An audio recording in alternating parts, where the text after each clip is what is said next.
Boa noite, pessoal.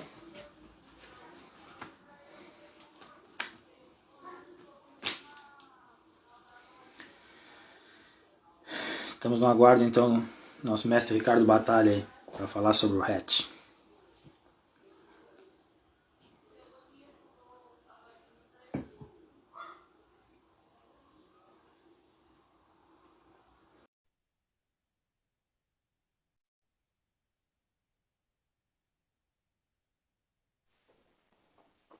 Ih, meu, tá virado de ponta cabeça, meu.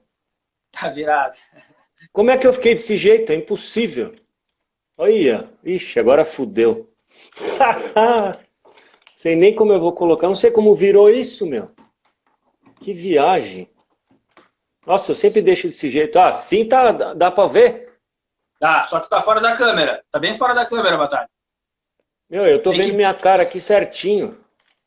tu tem que vir Pera bem aí. pra tua esquerda. Aqui? Isso, aí. Puta, Isso, mas não vai isso. ficar. Puta, fudeu. Tá torto. Vai Pra mim aqui cair. não tá centralizado. Nem pra mim. É porque tá. Se eu coloco o fone, eu não tenho onde colocar. Ah, tá. Pera aí. Vai, seguro na mão, foda-se. Já fiz isso uma vez. Tem que sabe, então. Ó, vai na mão. Eu tenho quase Parkinson, mas vai na mão. Vocês têm que me falar porque eu não tô enxergando nada, que eu sou quase cego. É que tá em pé, né? Você tá me ouvindo, pelo menos? Não, ouvindo, beleza. Ouvindo, beleza. E minha cara? Eu tô vendo minha cara de um jeito ridículo. É que tu tá bem próximo, Batalha, bem próximo e agora tá mais centrado. Aí deu uma melhorada, porque tava mais pra esquerda antes, agora tá mais centrado, só que tá muito próximo. Sabe qual é o problema? É o fone de ouvido. Vamos ver o negócio. Ó, Fala. alguém deu uma. Aí, fechou. Vai sem fone. Beleza, não, tá beleza, eu te escuto bem, eu te escuto muito bem. Vai sem fone. Beleza. Melhorou? Só dá uma chegadinha pra tua esquerda, Batalha.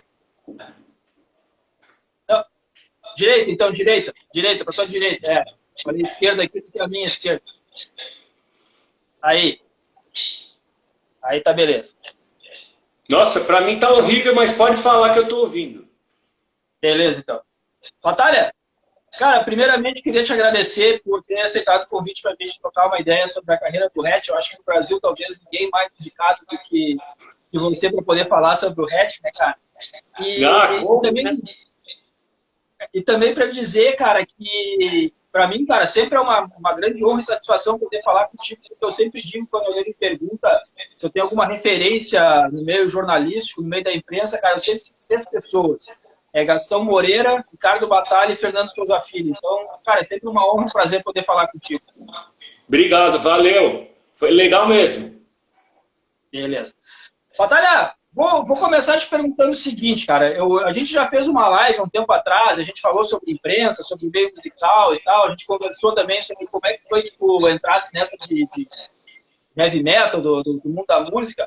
Mas eu queria perguntar mais especificamente para ti, como é que o Hatch acabou aparecendo na tua vida, para ti, assim, como é que apareceu o Hatch? Já tinha, ele passava uns videoclipes na época do Som Pop, Super Special na TV. Só que assim, teve uma época aí que eu era muito radical, né, meu? Só o meu apelido era Slayer, só via som porrada. Só que aí eu tinha uns amigos em comum, e principalmente o Eduardo Borges, o Marco Antônio, que o Edu sempre falava, coloca hatch aí, essa música tal, era Lady Down, You're in Love, já era do Invasion of Your Privacy, né? E aí, de tanto ele falar, um dia eu cheguei para ele e falei assim, meu, grava essa fita aí para mim, porque mesmo, sei lá, um pouquinho depois eu estando mais não, bem radical, graças ao Rat que eu acho que eu consigo trabalhar com música, porque foi o Rat que abriu minha mente.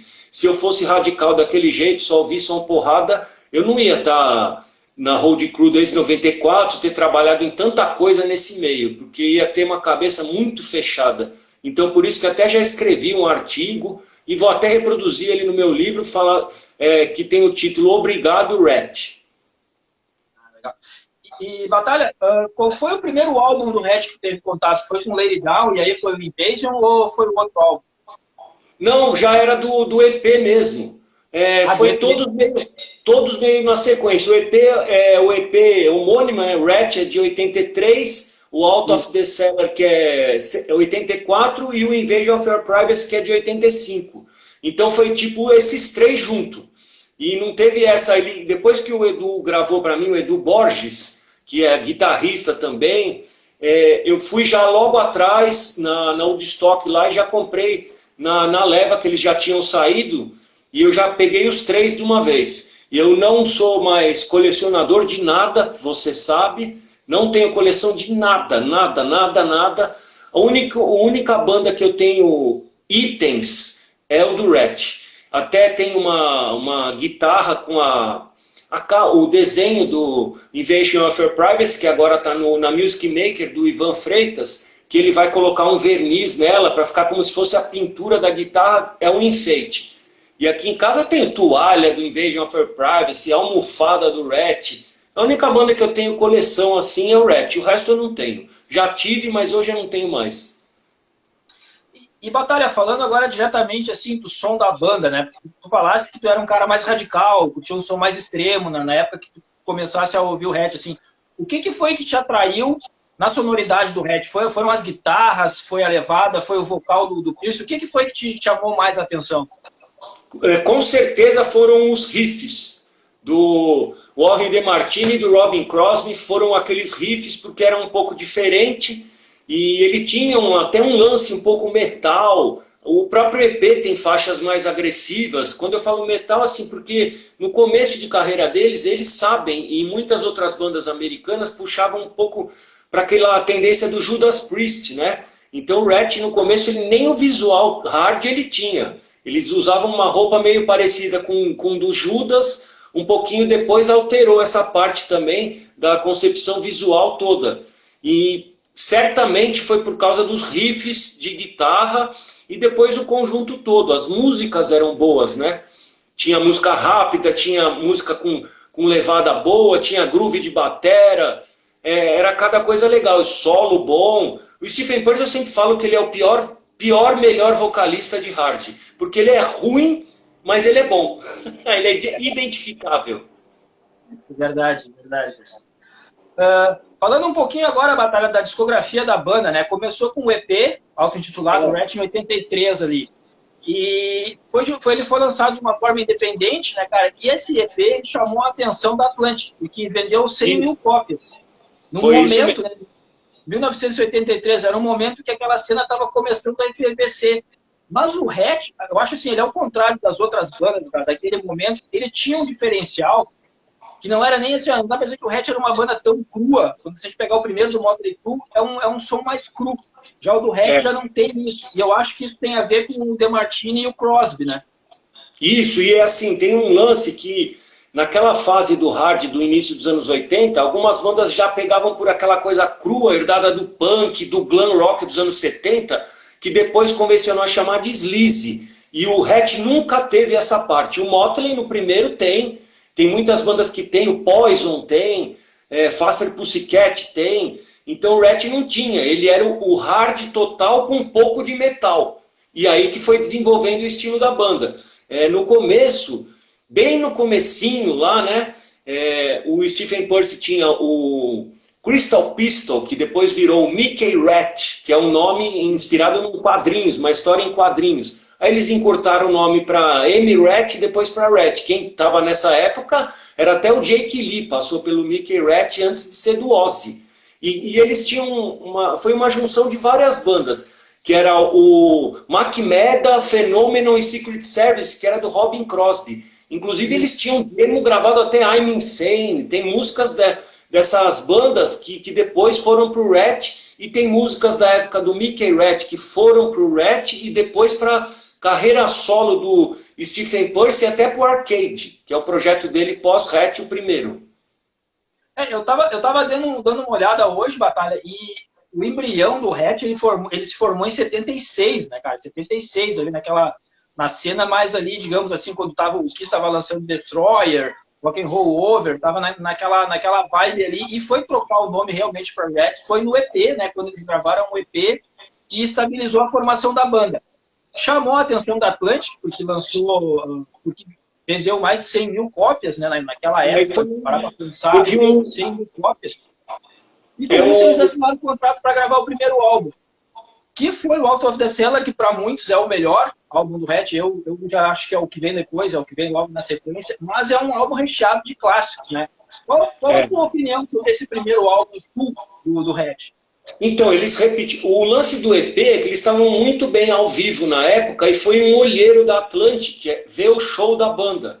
Isso ainda em 83, por aí, lá para outubro de 83, se não me engano, foi um olheiro da Atlantic que viu eles ao vivo e aí ele nunca tinha ouvido nada, nunca tinha tido contato nenhum com o Rat, nem conhecia. Aí ele chegou na gravadora e falou, precisa contratar essa banda, porque já está com seguidores, o show é muito bom. Aí eles foram pro Out of the Cellar, que assim, tem muitos clássicos, repetiram uma música do EP, ela foi de novo para o álbum, foi regravada. Então assim, a banda conseguiu o contrato por causa da presença de palco do show mesmo, que aí os caras se impressionaram. Tanto que naquela época até o logo era um pouco diferente. Tem um pirata aí no YouTube desse show de 83, da época, né, antes até. E aí eles gravaram, a produção foi boa. Tem a Round and Round, que é o maior hit do Hatch, até para quem não tem tanto contato com a banda, já ouviu Round and Round, que é a música mais famosa deles, entrou nas paradas, né, na Billboard, no single dela. Quem está na capa desse disco, né, é a Tonica Ten, que era a mina do Robin Crosby na época. Depois ela virou esposa do Coverdale. E nessa época do primeiro álbum, o que foi interessante é que a Atlantic falava, olha, a MTV estava começando, e falou, vocês vão ter que ter um videoclipe para expor a imagem que hoje banda tem que ter clipe. Até hoje tem, né? Mas assim, naquela época para estourar. E aí o agente da banda era o Marshall Berry. E aí o tio dele era o Milton Berle, que era um ator, até tinha um apelido de Mr. Television. Ele era muito famoso nos Estados Unidos, ele chegou a fazer participação de vilão no Batman, aquele Batman dos anos 60, ele era o Louis Lila. E aí ele participou do videoclipe, que é da Round and Round, que eles estão lá, e o velho aparece até vestido de mulher, né? O Milton Berle, que era um ator famoso. E aí isso aí impulsionou, eles tiraram fotos junto com o ator, e aí então foi toda essa junção de coisas, e o clipe também pegou bem, começou a tocar na rádio, essa música é hit de rádio até hoje, infelizmente mesmo enchendo o saco dos caras da Kiss FM, só toca de vez em quando o Bruno Sutter põe, ou então o Rodrigo Branco põe, mas já deveria ter tocado, que isso aí já virou até classic rock, nem hard mais né? E vendeu quase 4 milhões de cópias, o Out of the Cellar, na propaganda que é The Year of the Rat, que é 1984. O ano do rato no horóscopo chinês. Pois é, ele foi 3 vezes platina nos Estados Unidos, né? Algo realmente, a gente for analisar, ainda mais para a época, né? Hoje em dia, para parar para pensar, foi absurdo, assim. Deixa eu só te perguntar uma coisa aqui que um amigo colocou, senão vai se perder. Ele está perguntando se você prefere a Back for More do EP ou a Back for More do Out of the Cellar. Prefiro do Out of the Cellar. Eu gosto da do EP, o violão aparece mais, mas eu acho a produção mais legal no primeiro álbum, né? Que inclusive é uma curiosidade, é o Beau Hill, que depois ele ficou muito famoso, né, de produtor, só que ele foi a primeira experiência dele foi com o Rat. Aí a Atlantic apostou nele como produtor e falou, esses mais de renome não estão disponíveis e vocês têm que gravar. Aí entrou o Beau Hill na jogada e virou meio um parceiro da banda. E aí eles repetiram essa música. Até também saiu em videoclipe, tem videoclipe da Wanted Man também. Tem a música que muita gente adora, Lack of Communication, que tem riff também meio metal. Pena que o solo é muito curtinho, mas tem várias músicas boas. I'm Insane, She Wants Money, tem muita coisa. You're in Trouble, Scene of the Crime. Então, eu adoro esse disco. E só mais uma coisinha a respeito ainda falando do Out of the Cellar e da dupla de guitarristas, né? Hoje eu estava dando uma pesquisada, assim, eu gosto de Rat, mas eu não sou muito aprofundado no assunto. Aí eu fui dar uma pesquisada e quando a banda surgiu, muitos críticos, eles comentavam que essas duas guitarras, do Crosby e do DeMartini, elas faziam uma junção de Van Halen e Aerosmith. Elas tentavam buscar essa sonoridade para fundir e formar o Hatch. Então, a primeira influência do Stephen Pearce, que também era guitarra base no Mickey Ratch, quando era o Jake Lee, ele era guitarra e vocal e o Jake Lee no solo. A primeira influência dele absurda, que ele colecionava até bootlegs, é o Led Zeppelin. E depois tem a conexão total com o Aerosmith, com o nome da banda, Rats in the Cellar, tudo tem a ver com coisa do Aerosmith, tem a ver com o Rat. Então você pode juntar isso e o Judas Priest. Aí dá mais ou menos uma sonoridade que é o que eles buscavam. E aí tem até um lance assim que eles trabalhavam muito bem, da mesma forma que o Def Leppard trabalha muito bem duas guitarras, uma fazendo coisa diferente da outra, não é duas palhetadas. Eles têm esse lance de um fazendo dedilhado de baixo para cima, o outro fazendo a melodia e riff. Tem muita coisa trabalhada na guitarra. Tanto que o Warren DeMartini chegou a ganhar prêmios também, da mesma forma que o Ed Van Halen, o Randy Rhoads, que eram os daquela época, né? E o Warren DeMartini também recebeu o prêmio, mas nem por isso o Robin Crosby merece falar que ele não era nada na banda, porque ele criou muita coisa. Sim, verdade, cara. Saindo logo na sequência, né? Porque a gente, ali nos anos 80, a gente tinha aquele, a gente pode chamar assim de, não sei se boom de criatividade, mas porque as bandas elas emendavam um disco no outro. E logo na sequência, né? De o Out of the Cellar em 84, em 85 já veio o Invasion of Your Privacy. Que, na minha opinião, é o melhor. Eu gosto mais desse, principalmente pelo trabalho de guitarras. Eu gosto muito das guitarras desse disco, apesar de ser o mesmo produtor do trabalho anterior, né? Com relação a esse disco, assim, Batalha, como é que ele se encaixa para ti na discografia do Hatch? Então, esse disco, para mim, ele tem a melhor trinca de início do lado A do hard rock de todos os tempos. Que é, You're in Love, Never Use Love e Lay It Down. A Lay It Down é um dos melhores riffs do Ratch e You're in Love e Lay It Down. São duas que têm os melhores riffs do Ratch. Alguns dos, né? Mas é assim que todo mundo fala. E a Never Use Love, que nunca é tão falada, eles nem deram bola muito ao vivo, eu acho excelente essa música. Nesse disco também tem uma meio um pouquinho balada. Por muito tempo eu falava que ele era o meu melhor, é que fica mudando. Já foi o Out of the Cellar, depois já foi o Invasion, depois foi o Dancing Undercover, que é do ano seguinte. Então eles produziram 83, 84, 85, 86, seguido. E isso fazendo shows, turnê que o Bon Jovi abria pro Ratch. Era uma coisa assim. O lugar do Ratch de destaque no cenário americano foi ocupado integralmente pelo Motley Crue, quando o Motley Crue lançou o Theater of Pain. Porque naquela época, mesmo o Motley tendo saído na frente, as duas bandas tinham o mesmo destaque. Então o Ratch tinha o mesmo espaço em revistas da época, na Circus, Hit Parader, era tudo assim. E pegava no Japão também. Na época pegava até mais no Japão do que o Motley, porque os caras tocavam melhor. E japonês tocou melhor, dá para dar aula de guitarra, é o que interessa para eles, né, no caso do Ratch.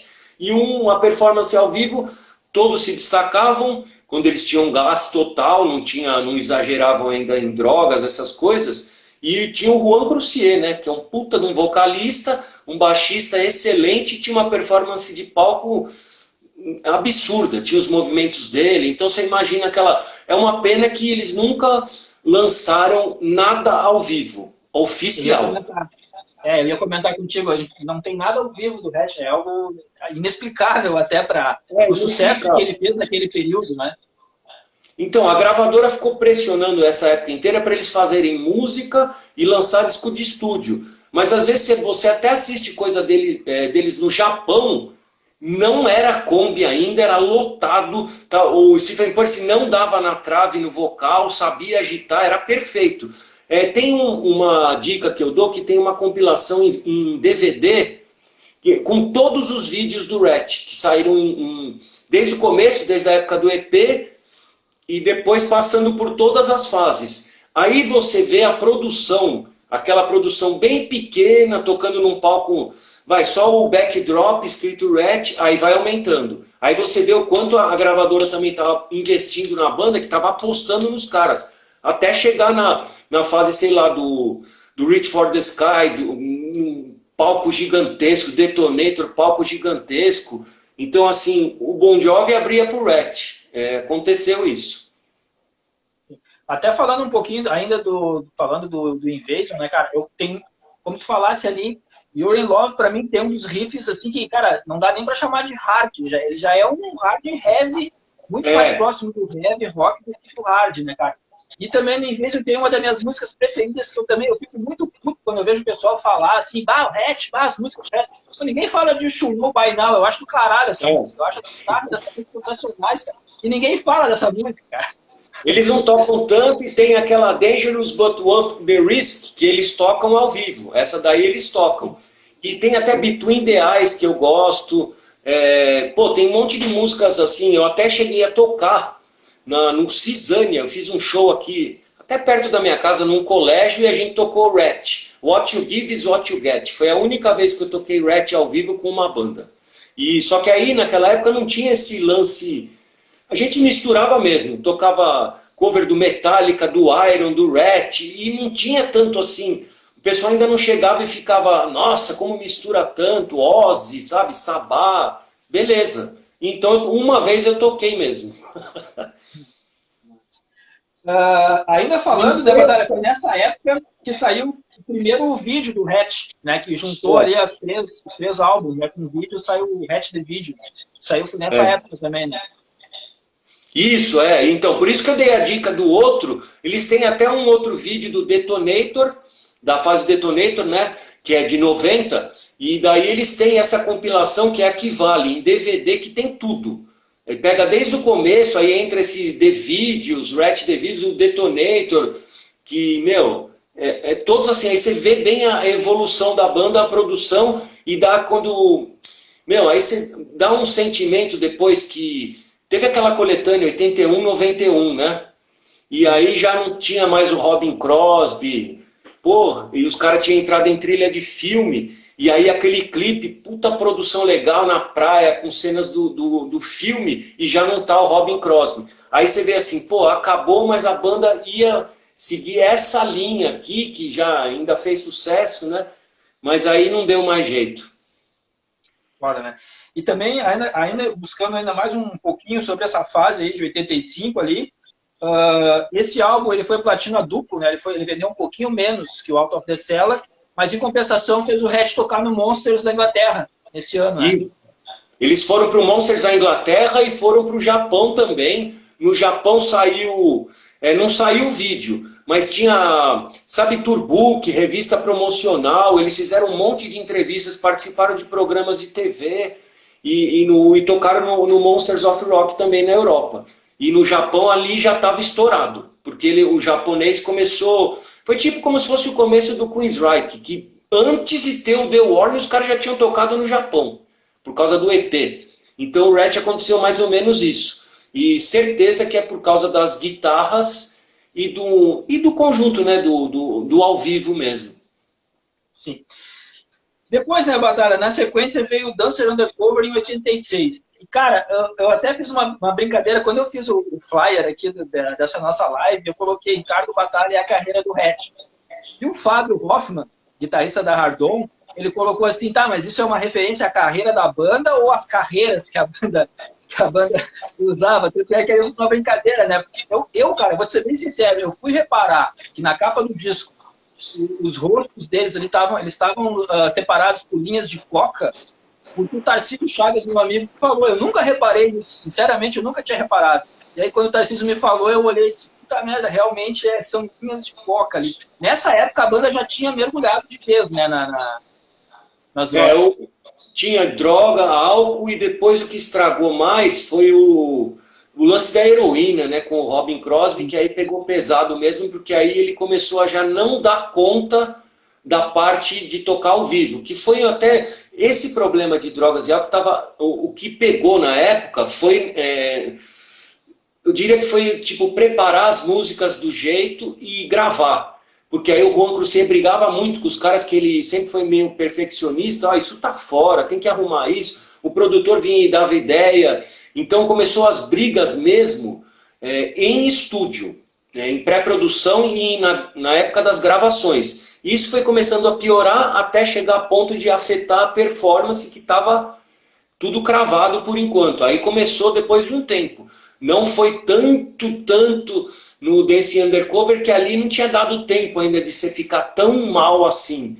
Porque, sei lá, 3 anos não deu ainda a estafa do negócio. Ainda estava Electrolux ali, pilhadão, sabe? Foi depois que aí começou a pegar. Que aí saiu treta mesmo depois no Reach for the Sky, que aí saiu treta mesmo. Foi 88 e no Detonator 90. Mas E do Dance Undercover tem a música, uma das músicas que eu mais gosto do Rat, que é a Body Talk. Mas eu gosto de Doesn't Matter e, assim, coincidentemente e curiosamente, para mim a mais fraca do disco é a primeira que virou single e clipe, que é a Dance. Fraca que eu digo assim, é que o menor dance, tá bom, vai. Mas o resto eu adoro desse disco, Looking for Love, tem muita música excelente. Ele é um dos meus preferidos do Rat, o Dance Undercover. E eu não sei, Batalha, de repente, porque a gente sempre fala assim, cada um escuta uma banda, uma música de um jeito, né? Mas eu percebo que o Dance Undercover, se a gente pegar os outros álbuns anteriores, ele é um pouco mais pesado pro Hatch, né? A gente tá falando de Hatch, não tá falando de Metallica, nem nada mais pesado. Ele é um álbum mais pesado, assim. E nessa época também foi quando o Hatch apareceu no filme apareceu o clipe do Hatch no Rapto do Menino Dourado, da Ed Murphy, Body Talk, se não me falha a memória. Era Body Talk. E o Hatch sempre teve essa ligação com cinema.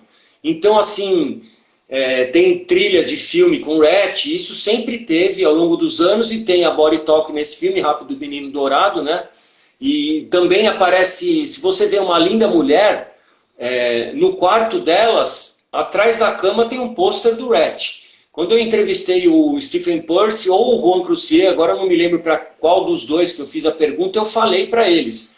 Aí eles falavam assim, pô, é porque às vezes casava a coisa nossa com o que tava os produtores e os diretores estavam procurando, gente que monta cenário, e aí gente que monta trilha, e aí calhou, e aí os caras, pô, essa banda aqui combina. E aí sempre o Hatch ficou com essas coisas de cinema, e desde aquela época até hoje em dia tem alguma referência deles em cinema, né? E nessa época também o Hatch saiu em turnê com o Poison. Foi uma turnê bem rentável para ambas as bandas, né?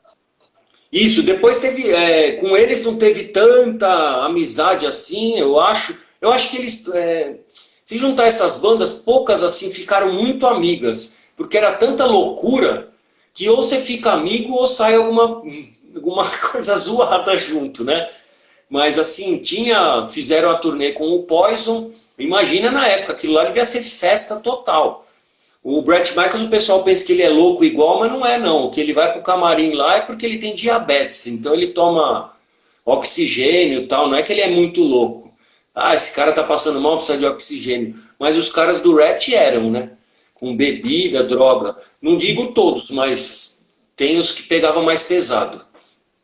E Batalha, tem uma curiosidade até que o Tarcísio é um amigo meu aqui, o Tarcísio Chagas, ele sempre comenta muito que por essa época aí, o Robin Crosby, como ele estava se afundando mais na heroína e tal, como tu mesmo comentaste, ele começou a pegar mais pesado.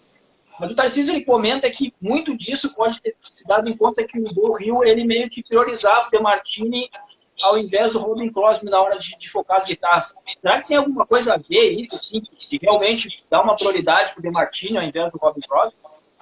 Que nem eu falei, tinha as brigas no estúdio. Inicialmente era porque o Stephen Pearce faltava, aí pô, tinha que gravar um negócio, aí o Juan Croucier começava a brigar. Mas do Bo Hill priorizar, eu acho que foi uma falha do próprio Robin Crosby, que antes apresentava mais do que depois. Então, assim, tem coisas dele depois, tudo, mas não foi por causa disso que ele começou a se drogar. Começou a se drogar por causa de festa mesmo, de apavorar no geral. Todo dia é sábado, 2 da manhã, então beleza. A terça-feira dele era sábado, 2 da manhã. Então o cara perdeu o controle. Tem gente que acontece isso, que tem aquele lance da droga ou da bebida que, acaba com a vida do cara, e só que no começo ele não percebe, porque a euforia ganha. Sim. Já em 88 veio o Reach for the Sky, né, que foi lançado em 88, e é o último trabalho do Blue Hill com a banda. Nesse período, é o último trabalho. Nesse álbum tem duas faixas, assim, que eu, pelo menos, eu destaco mais, que é Way Cool Jr.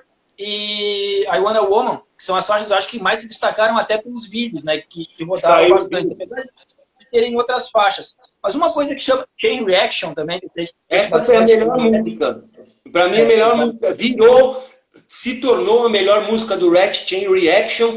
Eu tenho até a demo tape dela, que era a letra um pouco diferente. Ela não era nova na época. Eles refizeram, era uma ideia até do Stephen Pearce e tal.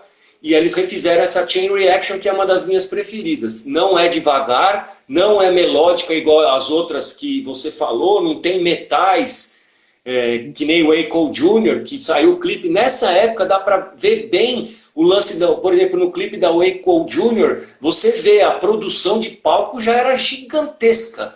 Não tem nada a ver com o que era antes, né?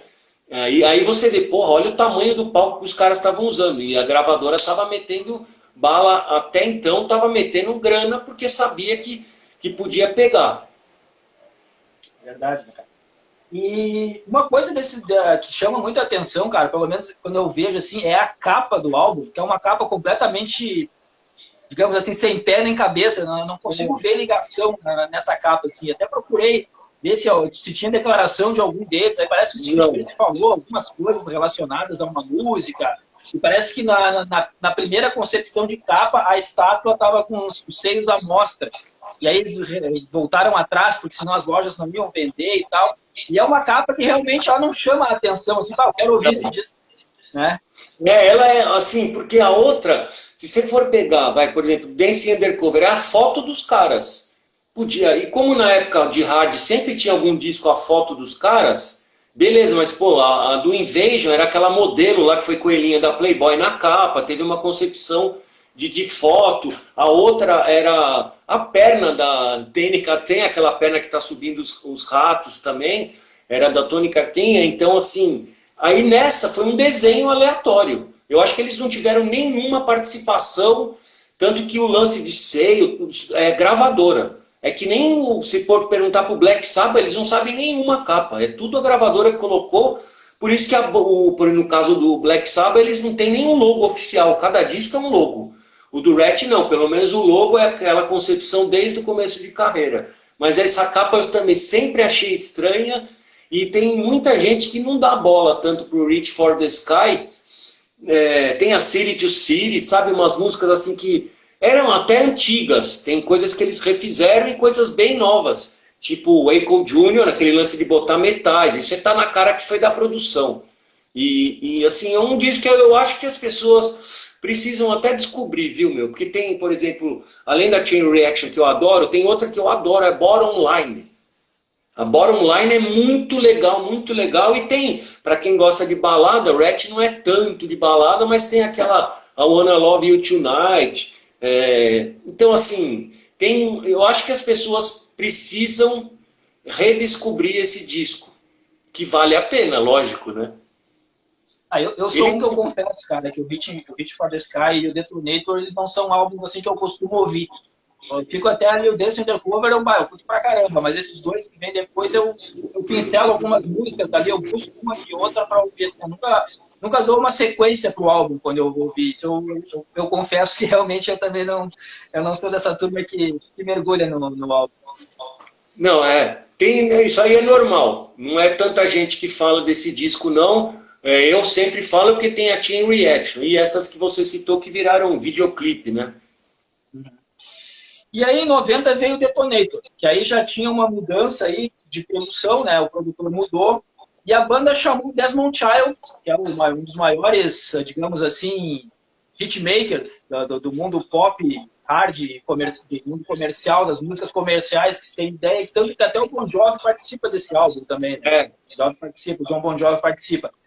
E o Detonator, Batalha, onde é que o Detonator se encaixa nessa discografia do Hatch pra ti? Assim? Ele tem muitas faixas legais. O lance de chamar o Desmond Child foi meio um desespero da gravadora, porque estava rolando muita briga e muito atraso. Então, assim, ele, como é um cara que ajuda a moldar músicas que não estão prontas, ele ajuda na parte de composição, ele também compõe muito bem, já trabalhou com tanta gente boa aí, era um hitmaker total, e os caras estavam querendo da gravadora, falar assim, meu, vocês têm que fazer outro hit, forçar os caras a criar outro hit, para tocar, como foi Round and Round, como foi as outras, e aí como não estava rolando, eles chamaram o Desmond Child meio no desespero. Mas assim, aí fizeram vídeo, tem vídeo Shame, Shame, Shame, que muita gente adora essa música.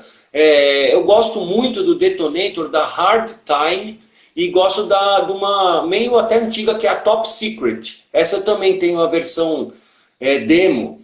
E aí tem, meio balada, Give Yourself Away, que até tem Diane Warren, que ajudou a compor a música, então chamaram gente de fora. Tem outras coisas, tem as participações especiais de backing vocals. Ele é um disco meio preparado, sabe? Não é aquele vamos ensaiar, fazer música e tal. Ele foi meio moldado assim, mas tem faixas legais.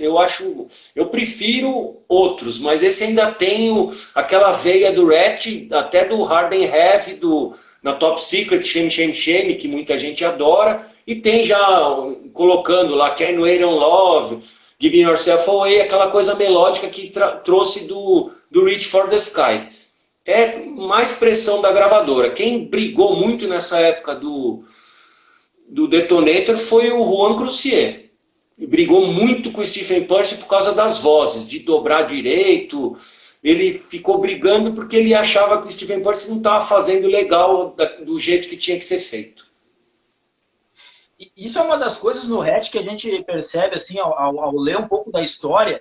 E até falando em ler um pouco da história, eu vou recomendar, depois eu até quero que tu relembre os números das edições da Road Crew que saiu o background do Hatch feito por ti, que ali é uma aula completa sobre a carreira do Hatch, né, cara? Eu até nem sei, poderia até lançar um livro, né, Batalha, sobre a carreira do Hatch. Até tem aqui, ó, eles já tem 2, que é esses aqui, dá pra ver aí? Tá, pra ver, aham. Tenho 2 aqui.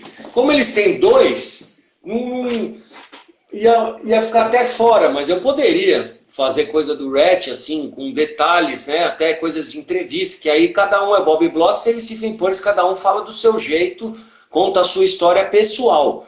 Aí podia até ser, mas como a gente brinca, é a Kombi do Rat. Isso aí, se for fazer, não vai vender não, meu. Que tem, não sei se tem tanto fã assim, né? E até brincaram comigo assim, fala pros caras da banda, meu, se não fosse você, um monte de gente não ia conhecer essa banda não. Mas assim, não é a única que eu gosto, quando me perguntam, é a que eu mais gosto de hard. Mas, eu fiz muita gente começar a ouvir Rat mesmo. Sem querer, mas eu fiz. Ainda para encerrar o assunto Detonator aqui, Batalha, foi nessa época que o Robin Crosby começou realmente a apresentar sinais que não tinha mais condições, né? Ele até deixou a banda para se internar, e a turnê foi completada pelo Michael Schenker. Que o Michael Schenker entrou para completar enquanto ele estava na reabilitação, e até o Michael Schenker depois participa daquele Acoustic MTV que o Rat fez, e aí é com o Michael Schenker no violão, né? E isso não chegou a sair oficial, mas tem aí, saiu, a MTV americana passou o vídeo, né? Que é a gravação desse show que deu o lance do acústico, que era com o Michael Schenker. Depois ele fez shows na turnê do Detonator, gravou o Detonator de vídeos, o Robin Crosby, mas aí começou a ficar com um lance insustentável. Tanto que culminou no que veio depois, que é um ano depois saiu a coletânea lá, que tem a Nobody Rides for Free, que é a que eu falei da trilha Caçadores de Emoção, que é Point Break, que é nome americano. Que aí até o clipe já não tem o Robin Crosby. Isso, verdade, cara. Bom, aí, terminando essa turnê, começou, digamos assim, foi meio que o início do fim desse primeiro momento, né? Porque o Pearcy deixou a banda, montou o Arcade, o Crosby, apesar de ter voltado à reabilitação, também saiu da banda e ficou aquela pergunta no ar do que seria do Hatch. Só que em 94 eles resolveram se juntar novamente, né? Para fazer, só que sem o Crucier. Ele não quis participar. Eu acho que foi que ele estava meio trabalhando já como produtor e ele não... Tem gente ali que fala, meu, se não for todos que eram da formação, eu não vou participar, então não teve acordo, viu que o negócio, pela época, não ia pegar nada, tanto que não pegou, na época, sei lá, o John Corabi, um puta cara, um vocalista animal, tava... Pô, você imagina pegar o Corabi fazendo guitarra base e backing vocal e cantando. Então teve coisa, depois ele cantou bem, só que nunca gravaram nada. Esse foi um erro, o maior erro do Hatch para ele ter afundado assim, o nome dele ter diminuído tanto. Eu não ligo essas coisas com a época musical, ajudou. Só que foi falta de produzir música nova. Foi isso. Porque se faz um puta disco, não importa se não é mais o hard a tendência, que muita banda nos anos 90, naquela época, pegava mesmo tendo grunge e outras coisas no mainstream. Aí você pode ver o caso do Skid Row, Aerosmith, Guns N' Roses, eram hard também pegavam. Então faltou produzir aquele negócio que desse impacto dos caras falar, puta, os caras estão de volta. Faltou isso. Tanto que em 97 eles fizeram uma turnê como quarteto, né? Eles fizeram alguns shows, não sei se dá para chamar de turnê, fizeram alguns shows como quarteto com o Stephen Pierce, como quarteto com o Robbie Crane no baixo. Isso. E aí já era aquele lance de você estar tocando naquela arena do clipe do Waco Jr., aquele puta palco, mas nessa fase que você está falando, era bar de rock. Era aquelas casas de rock normais que toda banda da iniciante à média toca. Então tinha afundado, não recebia convite para nada, de festival, para nada. E às vezes por isso que não teve acordo de ficar todo mundo na banda. E foi tentando se manter. E assim, acho que até o Arcade pegou mais do que o Rat na tentativa lá. Porque não era ruim. Eu tenho Piratas aqui, com o John Corabi naquela fase, não era ruim. Era bem legal, só que não gravou nada. Estava reproduzindo hits do passado, sem produzir nenhuma música. Não é possível que não dava para ter criado uma música boa. Com um cara como o Corabi, que a gente viu ele no Motley Crue, no The Scream, o cara produz, meu. Até no Dead Daisies, tem tanta coisa boa com o Corabi, né, meu? Com certeza. E aí tu acha que por esse fato do Hatch não ter lançado nada novo nesse ato que veio lá de 92, desde a saída do Percy ali, que aí eles lançaram um collage.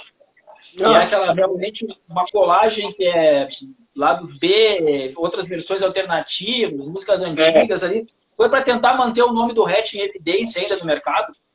Foi, assim, eles têm músicas muito antigas no collage, não sei se as pessoas sabem, mas Dr. Rock é uma das primeiras músicas da banda, Mother Blues, depois está aqui nesse collage, e também foi para o Arcade, a Mother Blues, que é meio baladinha, tem a Top Secret regravada, então assim, Steel River, até tem coisas que nem parece muito o estilo da banda. Uma antiga também, bem antiga, do Mickey Rat, chama Rat Madness, essa é bem velha, então assim, é uma colagem mesmo.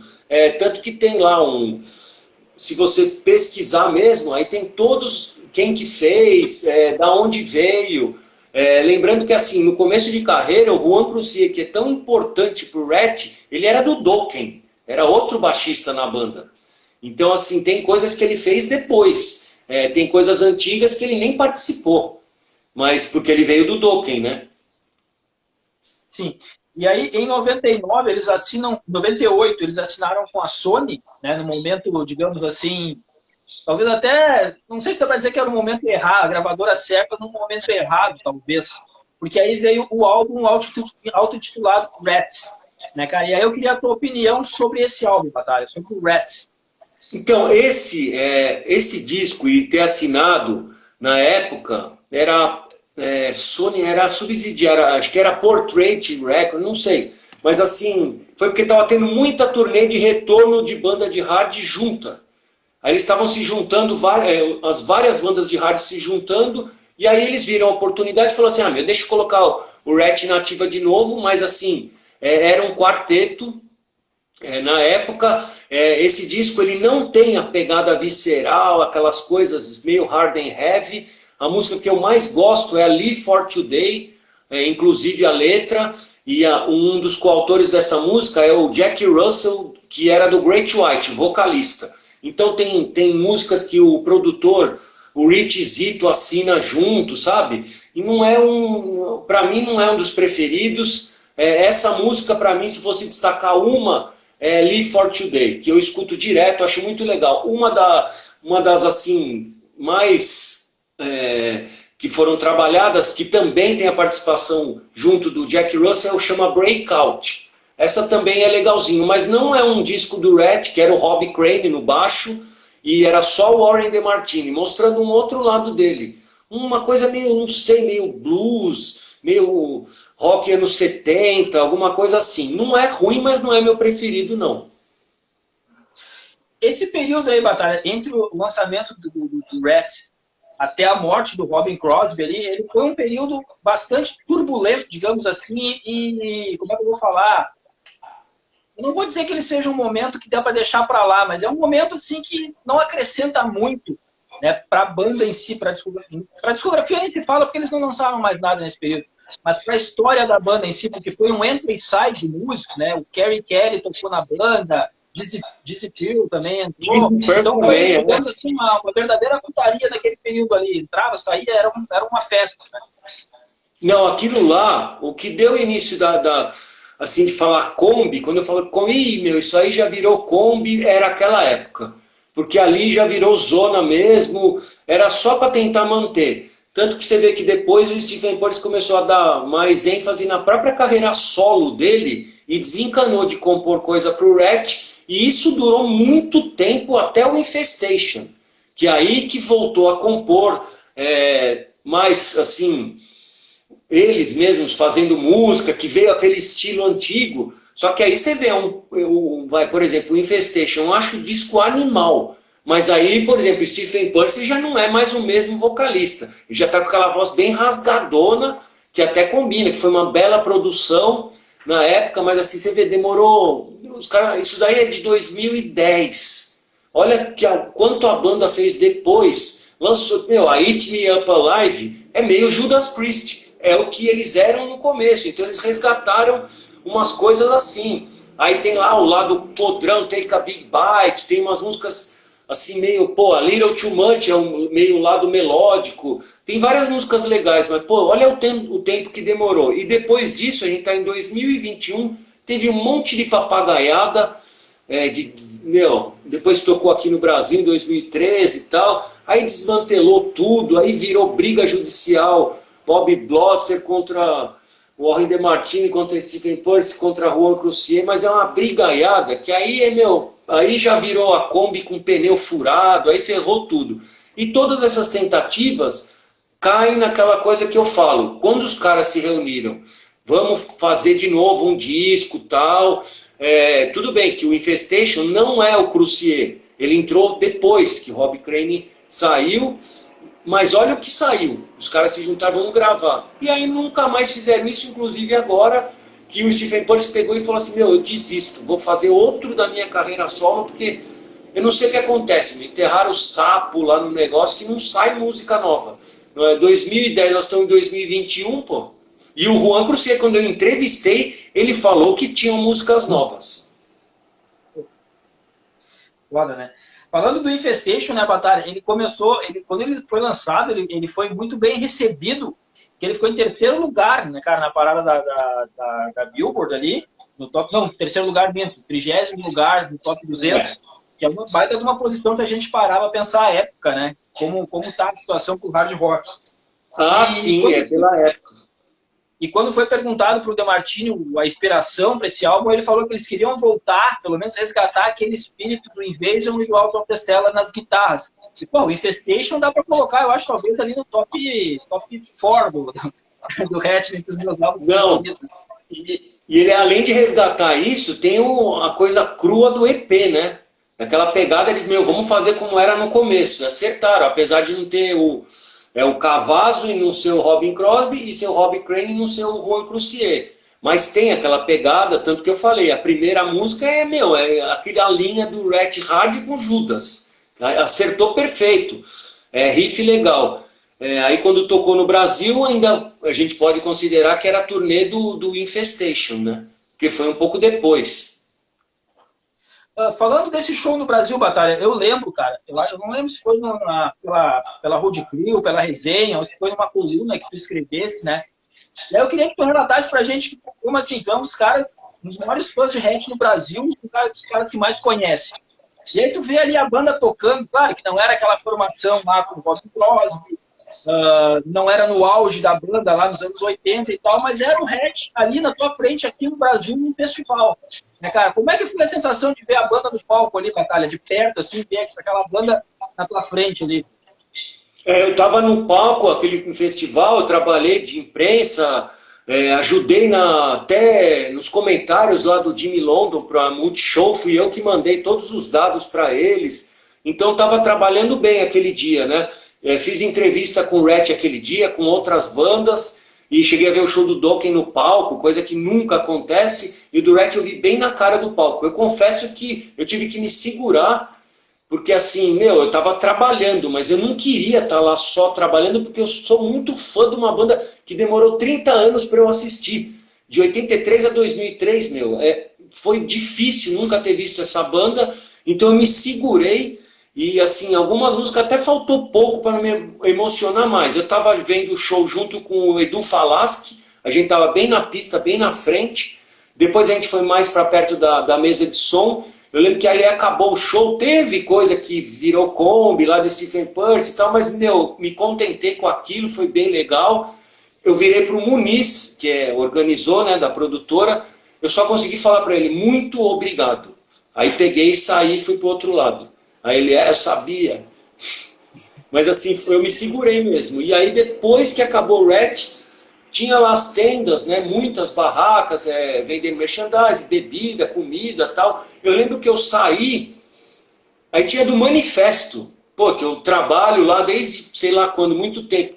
Eu não falei nada, eu entrei na do Manifesto, eu não tinha bebido, não tinha feito nada. Eu cheguei lá, o André pegou e me deu um puta copo de cerveja, eu virei com tudo, aí o Silvano pegou, o Luiz ou o Silvano pegou e me deu outro. Pum, pronto. Agora acalma. Batalha, antes da gente encerrar aqui, eu vou repassar algumas perguntinhas que eu vou lembrar de cabeça, porque foram tantas perguntas aqui. Eu lembro de uma que um amigo meu, o Zé Henrique, ele perguntou aqui, o que tu achou do livro do Stephen Percy? Do disco? Do livro. Eu gostei pra caramba. Tem várias coisas que ele conta, ele não escondeu nada, não. Até histórias bem dos bastidores do começo de carreira, que tipo, sei lá, se era a mina do Rainbow Bar, que pagava um pau pra ele, aí ele foi lá, ficou com a mina, você consegue marcar um show pra gente? Lógico! Tem umas histórias assim meio bizarras, e do Bob Blosser também. Os dois abriram o jogo, contaram legal. E cada um tem até uma visão de uma outra história. Eu gostaria muito de ler o livro se fosse lançado um dia, do Juan Croucier, porque eu acho que ele ia expor mais ainda. Não ia ficar com o pé atrás tanto não, porque ele já tem uma outra linha. Esse dia do show do Monsters of Rock, para mim o que mais marcou, para mim, que um cara que eu sempre fiquei trocando ideia, mesmo quando a banda tinha acabado, foi o Juan Croucier, por e-mail, depois foi por Facebook e tal. Quando eu entrei lá, estava eu e o Cláudio Vicentinho, eu entrei naquela parte que ia entrevistar, estava o Juan Croucier e o Bob Blotzer. Eu entrei, estava com a Road Crew na mão, ele falou assim, Ricardo, aí eu falei, porra, ganhei o dia, meu. Nunca tinha visto o cara na vida, porra. Aí foi animal. Uma outra pergunta também aqui, eu não lembro quem perguntou, se alguém ainda está assistindo, quem perguntou vai saber. Perguntaram se esse acústico da MTV, ele tem o vídeo completo em algum lugar. Eu nunca vi. Não sei nem se tem bootleg, porque nunca consegui ter o vídeo completo. Eu não lembro se a MTV americana editou e passou só 5 músicas, que tem cover também, Born on the Bay, tem vários covers ali no meio. Eles passaram, se não me engano, 5 músicas só, mas eu nunca vi esse vídeo inteiro. Batalha, eu não sei se tu vai lembrar de cabeça, né? Mas tu lembra as edições da Road Crew, onde saiu o background do Hatch? 177, 178. Road Crew número 177, a parte 1. Road Crew edição 178, a parte 2. Eu coloquei aqui porque eu já sabia que ia perguntar e eu não ia lembrar de cabeça que eu estou fazendo a 260. E não foi previamente agendada essa pergunta aí. Não foi. Não, eu falei assim, pô, vai que me pergunta qual edição tá, porque eu fiz esse background baseando em várias entrevistas que eles deram, em arquivos que eu tinha, em várias outras coisas, não só aquele lance de fazer background e ficar pegando a biografia do cara e passando para o português. Tem muitas outras coisas de entrevistas, coisa que assim, eu fuço mesmo, eu adoro pesquisar. A coisa que eu mais gosto é pesquisar e meter detalhes ali. Tanto que eu falei, aquele lance da conexão deles com o Milton Berle, que foi vilão do Batman, sabe essas coisas? Eu pesquisei tudo. E eu sou fanático de Batman do seriado, então juntei tudo. Sem muito muro, assim, e direto. Melhor disco do Hatch, pior disco do Hatch. O pior, o Hatch não tem nenhum disco ruim, mas eu ia colocar aquele Rat amarelo. Rat. Não é pior, mas ele não tem tanto impacto, apesar de ter músicas muito boas. E o melhor eu vou falar hoje, Dancing Undercover. Mas eu já falei Out of the Cellar, já falei Invasion of Your Privacy, mas hoje eu vou falar Dancing Undercover. Pra gente encerrar então, Batalha, eu queria que tu resumisse, cara, a importância do Hatch, não só para ti, né, que tu dissesse que graças ao Hatch hoje tu pode trabalhar com música pesada em todos os estilos, né, cara, porque essa história tua com o Hatch, ela é meio parecida comigo quando eu ouvi o Appetite for Destruction, porque até ali eu era dali em diante eu comecei a ouvir muito mais coisa que eu não ouvia. Então, acredito que muita gente tem uma história assim com determinada banda, né, então eu queria que tu resumisse pra gente a importância do Hatch pra ti e também pra música em geral, pro hard rock de uma forma geral. Eu acho que ela faz parte daquelas... se pegar 10 bandas mais importantes de hard rock, tem que citar Rat. É uma coisa que não chegou... Ela chegou forte aqui no Brasil, mas depois logo parou. Foi só nesses 3 discos, assim, depois não pegou tanto. Tanto o Motley aqui não pegou tanto que nem nos Estados Unidos, que nem o Rat dos Estados Unidos. A importância para mim é assim, se não fosse o Black Sabbath, eu não escutaria heavy metal. Se não fosse o Rat... eu acho que eu não trabalharia com isso porque eu ia ter uma mente fechada. E eu nasci 2 vezes na maternidade de São Paulo e não de Stock Discos. Esses são os chavões que eu falo. Mas assim, tem importância fundamental na minha vida porque abriu minha mente e me fez voltar a ouvir o que eu não estava mais ouvindo e tinha largado mão, por causa do radicalismo. Hoje eu tenho um monte de coisa aqui do Rat em casa, cheguei a ver show, entrevistei os caras, tudo. Então assim, tem gente que fala, você só gosta dessa banda? Não, eu gosto de todas as bandas. De hard, a que eu mais gosto é Rat. E isso não vai mudar, não. Beleza. Batalha, mais uma vez, cara, queria te agradecer por essa aula aqui, né, cara, de Hatch pra gente, pra todo mundo que participou, pela tua disponibilidade de participar, né, que não tá muito adepto já de participar de lives, aquela coisa toda assim, mas como era para um amigo que fez essa força aí para poder participar, te agradecer de coração por ter aceitado mesmo, cara. Brigadão de coração por ter aceitado aí pra gente falar sobre o Hatch. Não, falar do Rat não tinha como negar, né, meu? Mas isso foi muito legal, sim. Fazia tempo que não conversava sobre essa banda, ficava brincando com o negócio de Kombi. O lance da Kombi é porque os fãs de Rat cabem numa Kombi igual a torcida do Juventus. Mas é mentira, cabe no metrô, porra. Agora já tem muitos. É verdade. E o top 3 de música, Chain Reaction, Body Talk e Let It Down. Beleza. Batalha, mais uma vez, brigadão, cara. Obrigado a todo mundo que assistiu. Valeu. Mesmo, cara. Grande abraço. Hatch and Roll. Grande abraço. Valeu. Vamos ver como que sai.